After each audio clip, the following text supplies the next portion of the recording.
Julie Hurst was part of the team that brought the term work-life balance into our global vernacular.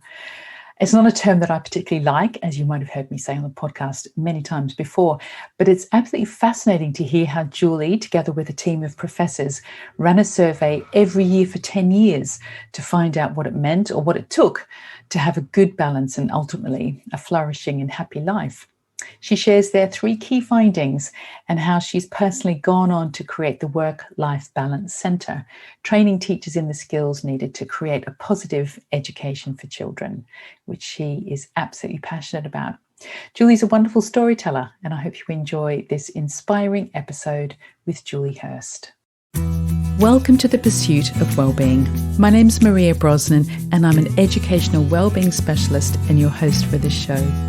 Here on the podcast, I'll be speaking with leading figures in education about the issues affecting schools and teachers today.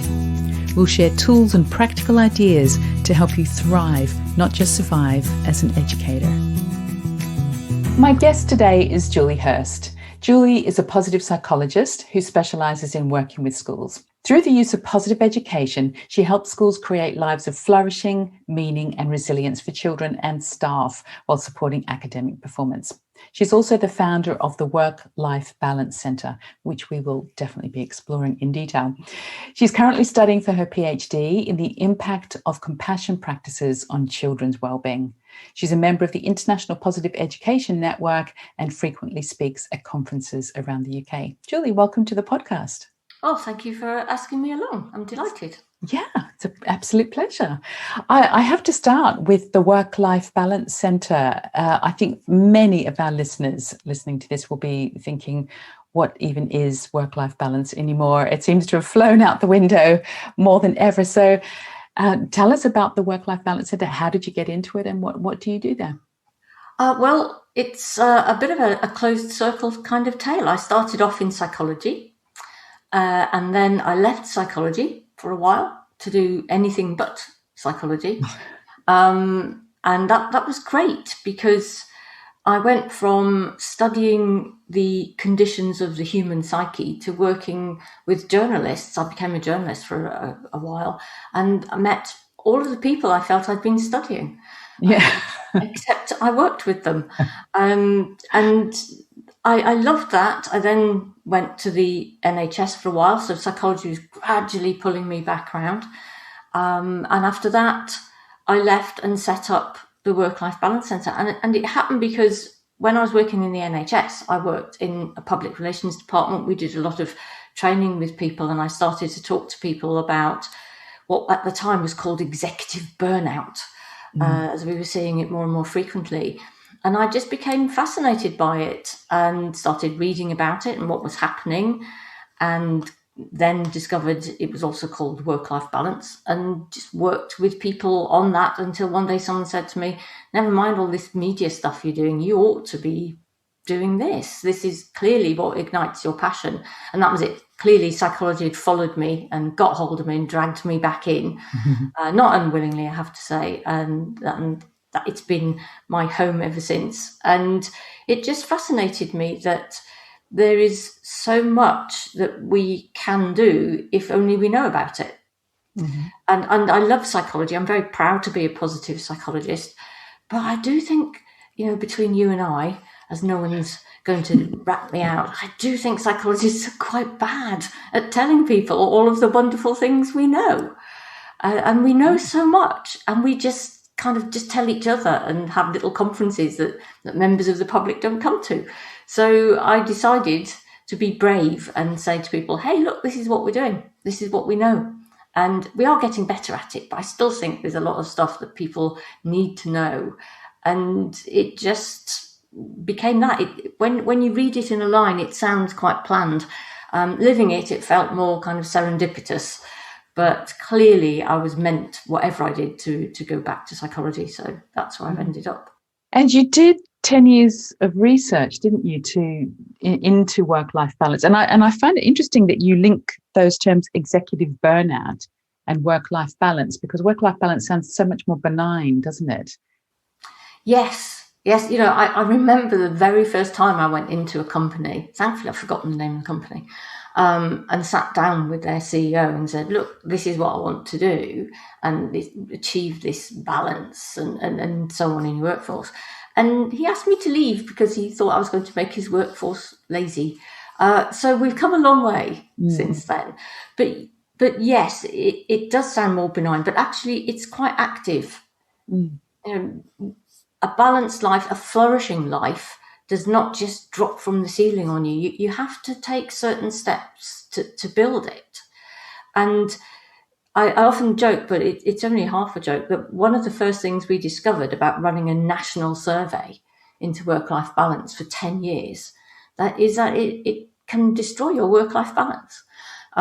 So we had to walk the walk as well as talk the talk and look after what we did.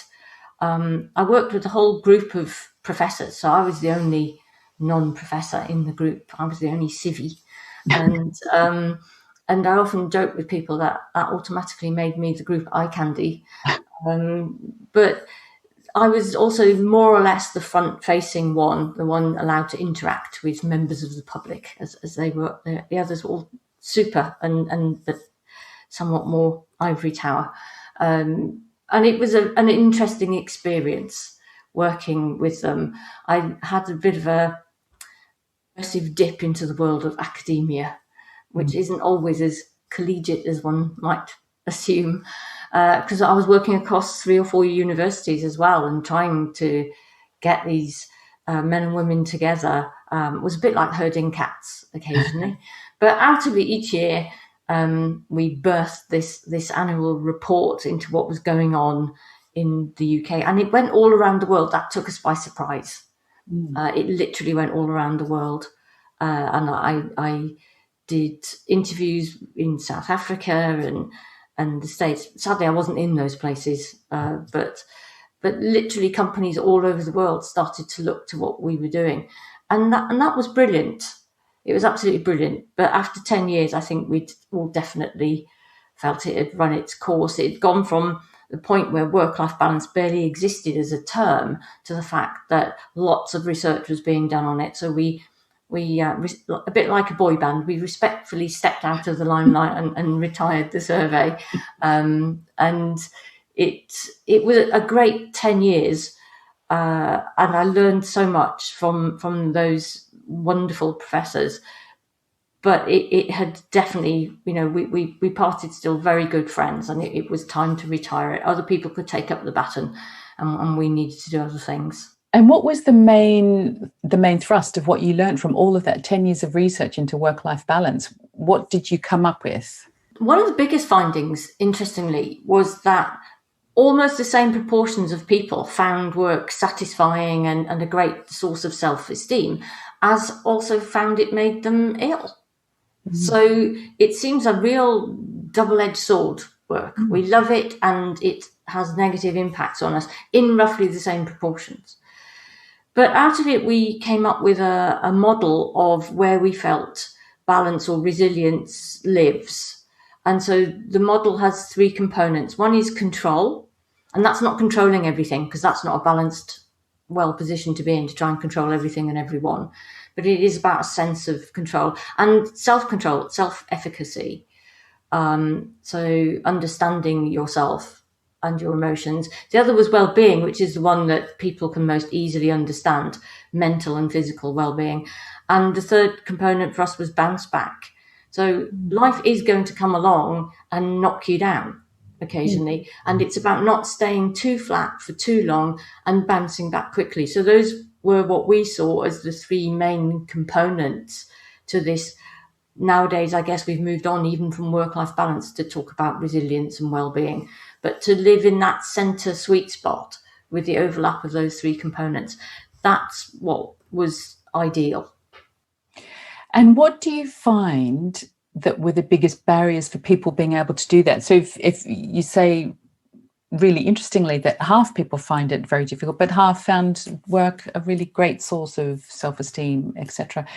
What did you find was the main barrier or the main factor that separated both of those states? It's what goes on between your ears. Yes. One of the things I used to stand up and say at large conferences, sometimes with a bit of trepidation given how it was received, was that your experience of work and indeed life depends more on what's going on between your ears than it does any external circumstance.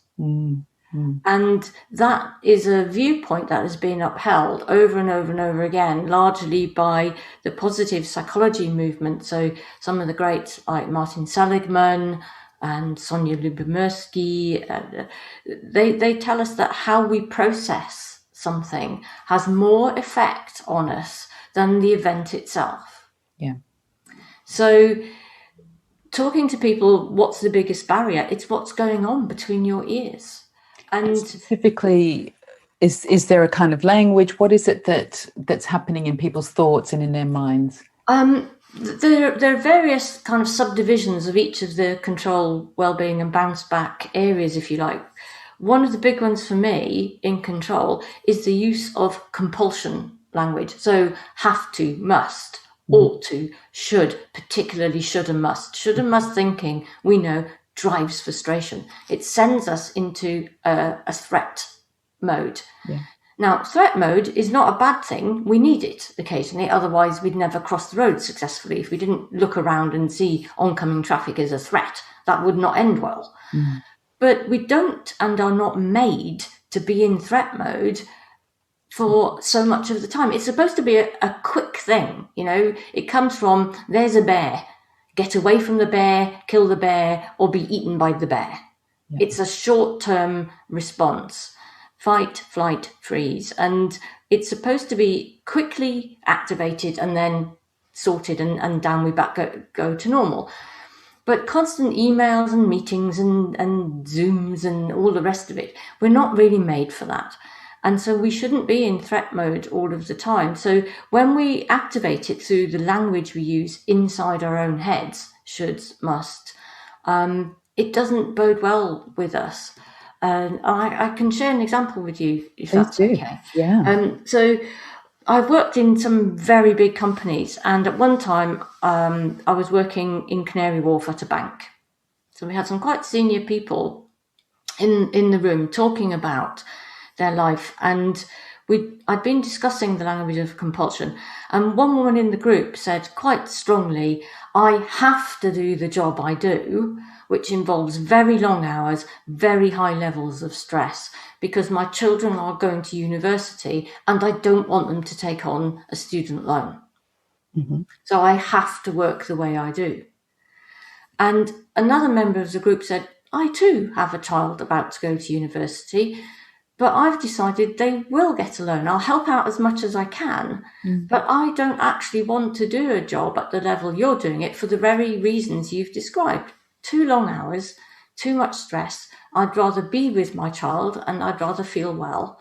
And so they're going to have to take on the loan and I'll help when I can. So I've just made a different choice for you. But that original speaker could not acknowledge the choice. She was totally wedded to this idea that she had to do that.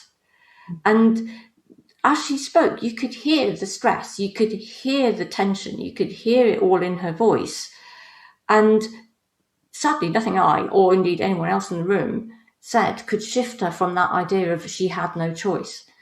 Now, when you start to acknowledge have to or must as a choice, you may make the same one. She may still have decided to do that, but it feels very different. It feels different physiologically, it feels different neurologically, and therefore, on times, we may make a different choice.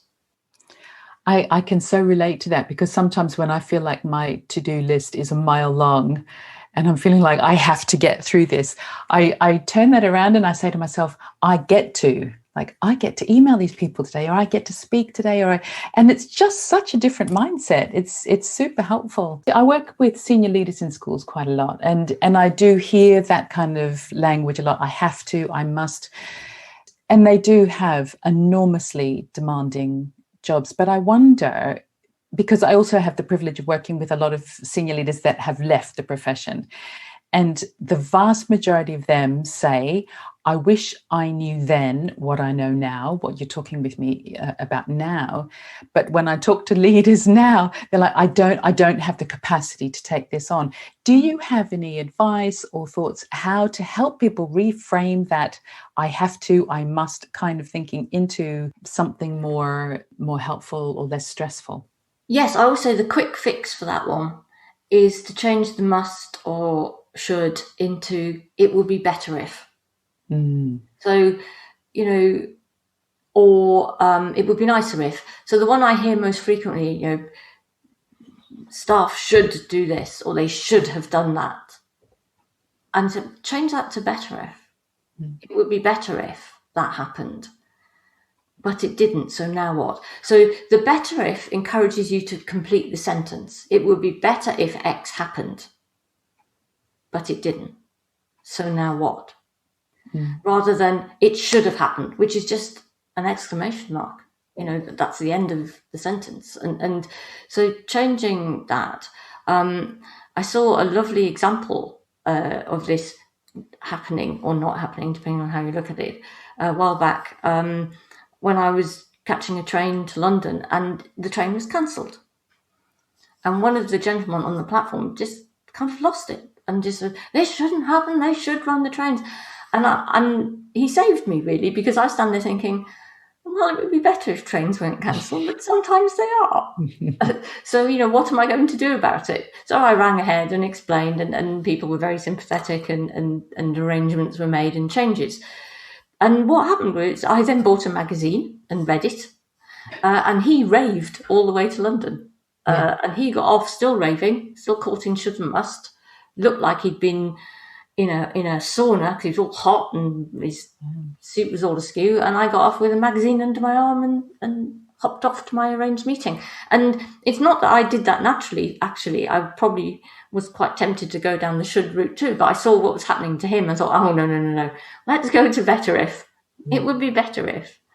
And it sounds like such a daft thing, particularly if you're in the grip of this fight-flight reaction of it should have or it shouldn't have. But just breathe and then change it to better if and watch how all of that adrenaline and cortisol, which is stressing you out, subsides. Yeah. And once it subsides, you can think. That's the important bit. When we're that chock-a-block full of adrenaline and cortisol, our thinking brain is switched off. Yeah. It is unavailable to us. So actually, if something awful has just happened, you need your thinking brain. And coming out fight, flight, freeze is the best thing you can possibly do. Yeah, most definitely. And you talk about 3 kinds of skillfulness in schools when you're working with pupils and staff. Can you tell us, what do you mean by skillfulness and what are the skills that can help us manage these challenging situations better? Yes, so I'm quite a fan of the late Maya Angelou, and she always used to describe human nature and behaviour as we do the best we can. When we know better, we do better. And I love that because it doesn't condemn us. It's got this idea of redemption. As soon as we know better, we can do better. And that's very much how I encourage teachers to talk to children about behaviour, that it's a skill. So there's skillful behaviour and unskillful behaviour. And as we learn better, we become more skillful. So our past actions don't condemn us. They're something that we can improve on. And children get that idea. They know that practicing sports skills or music skills mean they get better at it. So the idea that they can practice their behaviour is really appealing to them. And I talk to them about 3 levels of skillfulness. So there's skillful action, which is if you have the chance to be kind, take that chance. It's that simple. It's to encourage kindness and compassion between children and their parents and carers, and between children and staff. So if you have the chance to be kind, be kind. And children come up with lovely examples of how they can do that quite freely. And then there's the somewhat tricky one, which is about skillful thought, which is try to think kindly of others even when they're not kind to you. We never know what's going on in someone else's life. And the example that I give that resonates very well with adults, actually, is the example I give with teachers, is if you're driving somewhere and you stop to allow another car through the traffic and they don't say thank you, how does that feel? You know, we can all relate to that and how we feel. And how ignorant they are and how rude and you know, how uncaring. What if that person's just had the most dreadful news and they're trying to get somewhere? That changes our reaction. So why don't we just make that assumption? We don't know what's going on in their life. So think kindly of them, even though they haven't acted skillfully. And the other one is one that children love and staff love and the children relate to very quickly. And that is, before we speak, particularly before we speak about someone else, ask ourselves, is this truthful? Is this kind? Is this necessary? And with social media playing such a big part in the lives of both adults and children now, I think those 3 gates to walk or speak through are really quite important. And children really, really respond to that. So before they say something, particularly about someone else, is this truthful? Is this kind? Is this necessary? And then see what happens. And it was quite interesting when I was doing this session with the class a little while ago. There was a little ripple ran through the children as I talked about those 3 tests. And I knew something had just resonated, but I wasn't quite sure what. And the class finished and they went back for dismissal. And a few minutes later, the teacher came running back to me in the room where we'd had the session. She said, I've just got to tell you what happened. A few of the boys realised that earlier today, they'd been teasing one of their classmates and it wasn't truthful, it wasn't kind, and it wasn't necessary.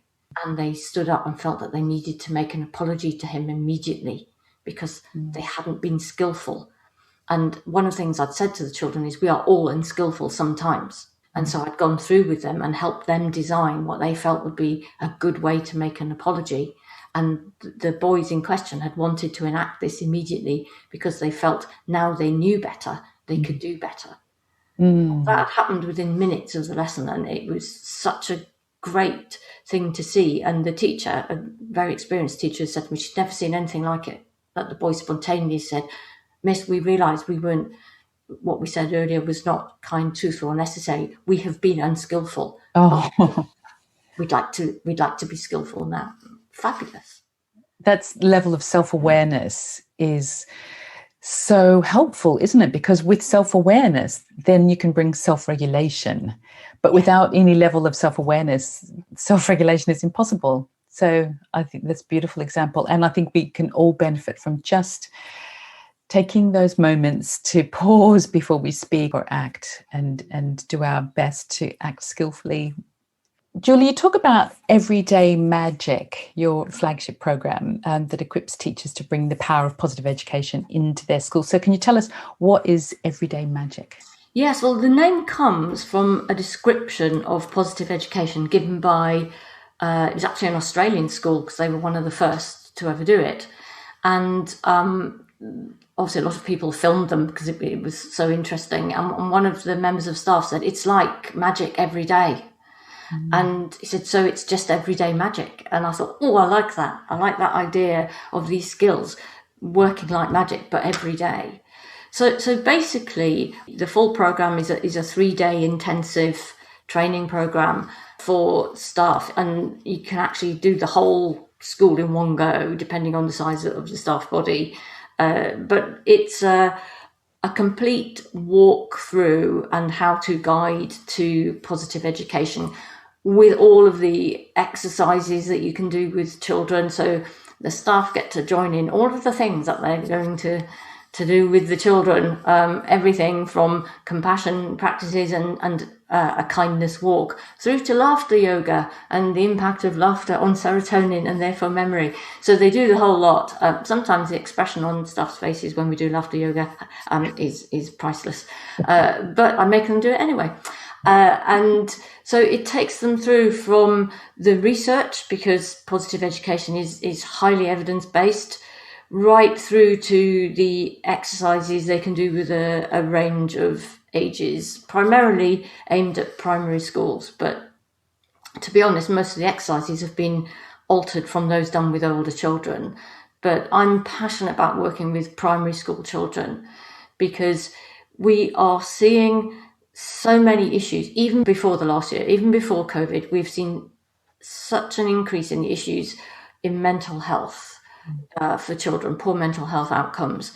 And we know that experiences at primary school still have an impact in adult wellness. So if we can get it right in primary schools, it makes all of the rest of it so much easier. So my passion is working with primary schools. And we also know from some work done at Maynooth University in Ireland that one of the biggest dips in children's mental well-being happens in their first year of senior school. Mm-hmm. And so that dip happens and it goes down and it takes a while to recover. So what if we could develop the children's own internal resources and resilience so that either that dip doesn't happen or at least it's not as bad and they can recover more quickly. And that's why I focus on the children pre that transition point. So Everyday Magic does that. It gives a whole school this ethos of positive education. And it's great because it's been approved by the British Psychological Society as meeting their standards, so that the school gets recognition and that's stamped by the BPS. The individual teachers attending get that as well, so the school can put up their proud, we are now a positive education school up on their walls, and they are doing. And my passion is to, I guess, convert teachers to understand that positive education is there to help them as an adult, but help them help the children. And so far, I would say the impact for the schools has been amazing, because even during lockdown, they're seeing attainment going up. They are supporting each other. They are supporting the children. And the way that it's changing, even down to the level of, what are the chemicals children most need to learn? What are the neurochemicals children most need to learn? And understanding that you need a lovely mixture of serotonin so that they feel happy and their memory is good, a little bit of adrenaline so they can meet things with excitement, and dopamine so they feel determined. And how do you do that? Everyday Magic shows you how to get that chemical mix in your classroom and keep it going. And I've had some lovely stories back where schools have done this, both from the teachers, they've captured the words of the pupils, and parents have actually written to the schools to say, I'm not sure what's going on, but gosh, my child is talking very differently about their school experience now. Wonderful. And I wonder, for people who are listening who are not familiar with positive education and positive psychology in general, who might be thinking, yeah, but, what about, are we only just having unicorns and rainbows in school? How do you talk about the more difficult, challenging emotions and experiences and the challenges of school? Do we just put a glossy kind of rainbow over all of that and make it positive? No, it's great that you mention it. One of the slight bugbears that I have is when people say to me, "Oh, yeah, positive psychology, that's just positive thinking." It's not. And even if we didn't know from common sense, we know from research that people who expect life to be bumpy and difficult and challenging and downright awful at times are actually overall happier than people who expect it to be all singing, dancing and glitter clouds, because that's how life is. So one of the things that I do is to help teachers teach children to cope with difficult feelings. So we explore the components of anger, because anger can be a useful emotion, providing we're not overwhelmed by it. It might tell us that there's something that needs to be addressed or changed, for example. Yeah. Sorrow, sadness, even feelings of loss are useful to us, because they can remind us that we are in a difficult time and need to take extra care of ourselves. So all of these difficult emotions can give us important messages if we're unafraid to hear them and know how to feel them without becoming completely and utterly overwhelmed by them. And it comes back to what you were saying earlier about skillfulness, because I think understanding and using our emotions skillfully for the purposes that they're designed for is one of the greatest skills we have, because the human experience is unfathomably wide and deep. And if we try and chuck out all of the unpleasant things, they're going to come and bite us. So understanding them and using them well is a life skill, isn't it? It is. And also realizing that emotions change really quickly. Yeah. Not all of them equally quickly. I do explain to children that the difficult emotions are like Velcro and tend to feel like they're hanging around more.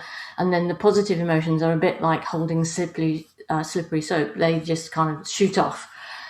So we have to work a bit harder with those. But understanding that they all change, no matter how they feel in that moment, all emotions change. They come, they peak, they go. Yeah. All of them. Yeah. And equipping children with that knowledge is really, really important, so that when they are in the grip of a feeling, they know it won't last forever, no matter how Velcro-like it is in that particular moment.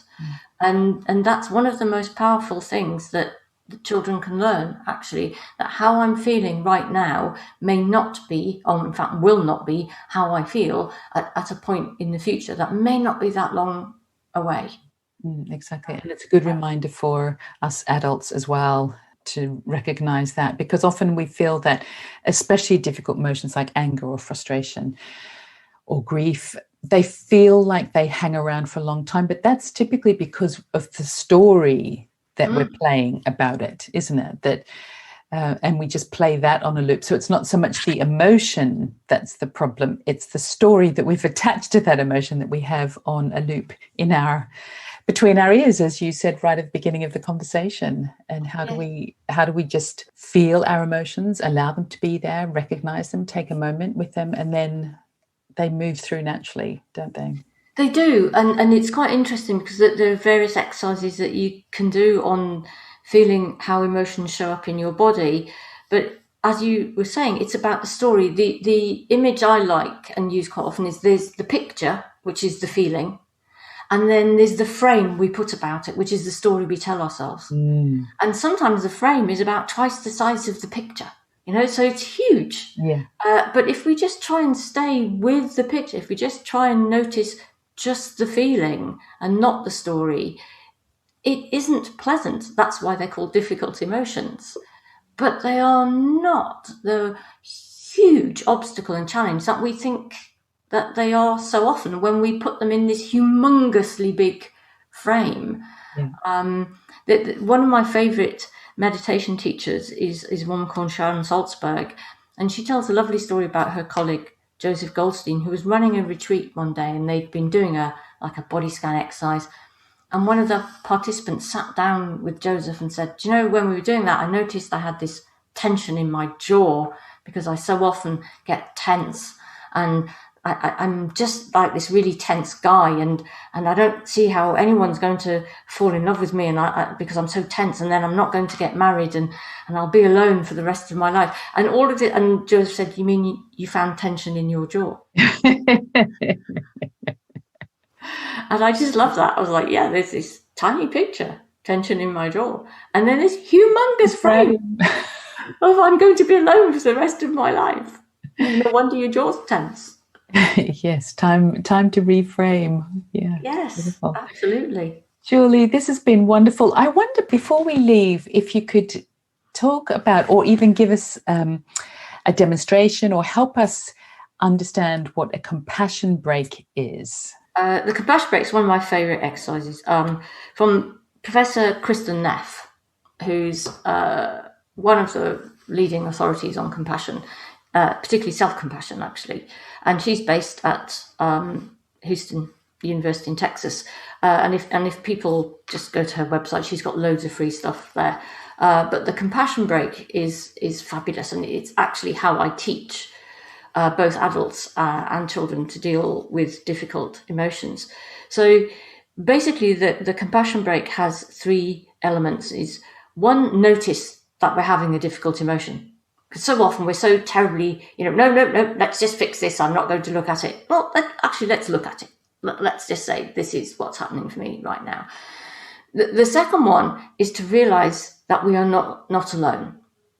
Either other people are going through the same thing, maybe not at the same time, perhaps it is, but or they too have their things in life. We've all got stuff that goes on. So we're not alone, because feeling isolated is not good for us as human beings. We're not meant to be isolated.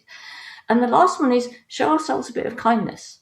And quite often that might be in a short phrase that helps us feel a little bit better. So even something like, this will pass, this won't last forever, or right now I'm doing the best I can, going back to what we were saying about being skillful. Anything like that works. So if you're happy for me, I can talk you through it. Please do it, and try it. So basically, if possible, find a little moment of quiet where you won't be disturbed. I recommend that if all else fails, go and lock yourself in the loo for a minute and find some quiet. That's good, yeah. And then I say to people, the best way to do this is with your eyes closed and with your hands, if you want to, crossed in the centre of your chest. There's a scientific reason for doing that, and that it produces oxytocin, which makes us feel better. Okay, so you don't have to. You can hold your own hand as well. That also works. But crossing your hands in the centre of your chest is lovely. So if you could just sit quietly and with your eyes closed, and if you choose to, with your hands crossed in the centre of your chest, and then just call to mind perhaps a difficulty you're facing at the moment. A challenging day at work, or maybe you're not feeling great. Perhaps you're feeling anxious or worried or a bit low. Just first of all, notice that is how you're feeling. One of the ways that I like to do that is just saying to myself, this is hard. This moment is hard. So this is difficult. Or right now, this is sad. This makes me sad, or I'm feeling sad. Just recognize what it is. My favorite is this is hard, because then I don't get caught up in defining how I'm feeling. This is hard right now. And just sit with that feeling for a minute or two of acknowledging how you are, instead of that typical, oh, I'm fine. Actually, this is hard. I'm not fine. And the second part is saying, lots of people feel this way. I'm not alone. And that for me is a big sense of comfort. I'm not alone. I may not know them, but other people feel this. So I'm not alone in feeling this way. And then the third one is that element of kindness. The sort of thing that I would say to a friend. And the sort of thing I'd say to a friend might be something like, do you know what? It'll be okay. You'll be okay. This will come to an end. You're going to be okay. You're doing great. Give yourself a break. So those kind of encouraging little moments, little sentences that we would share with a friend. And so the compassion break is literally running those 3 things together. This is hard. I'm not alone. It will be okay. And just as you do so, do that little oxytocin boost of either holding your hand or hands on your heart center, and just sit with that for a moment. And it is a short break, and it is full of compassion for yourself, and it is amazingly effective. Thank you, Julie. That's absolutely beautiful. Oh, you're welcome. Thank you for joining us on the podcast today. I've been speaking with Julie Hurst. Her website is the WLBC.com, which is the Work-Life Balance Center.com, but WLBC. You can email Julie at thewlbc.com. Twitter is at JulieWLBC. On LinkedIn, Julie Hurst. And Julie has a YouTube channel. If you just search for Positive Education, and this will be in the show notes, there's some beautiful animations there for your work with your children in class. So, Julie, thank you so much for joining us today on the podcast. It's been a joy. It's been an absolute pleasure, Maria. Thank you very much for asking me. Thanks so much for listening. If you'd like to access tools and support to help you manage daily school pressures, stresses or anxiety, head to our website, pursuitwellbeing.com.